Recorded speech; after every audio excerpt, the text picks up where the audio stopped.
we need a similar full force forward response to get the recovery we need, which is a recovery which take into account more than it does so far the question of unemployment.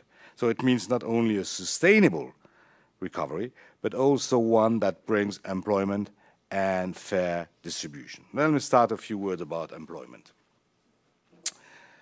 Just as we managed to tame inflation in the 80s, this decade should be the decade of employment.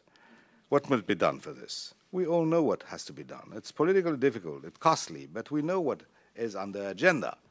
We need to go on repairing and reforming the financial sector to put the banks at the service of the real economy. We need direct credit to SMEs, which are the key drivers of employment.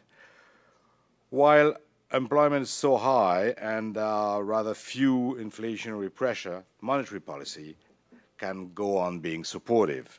And what about fiscal policy? That's the most difficult point, because in many, not to say in all advanced economies, the question of medium-term fiscal consolidation is really an important question, including in this country, but also in European countries, most of them, not only the ones which are at the edge of the cliff, but all of them. At the same time, we all know that fiscal consolidation, even in the medium term, may have some impact on growth. So the trade-off is difficult, has to be handled very carefully, and it's really has to be looked at country by country on a case-to-case basis.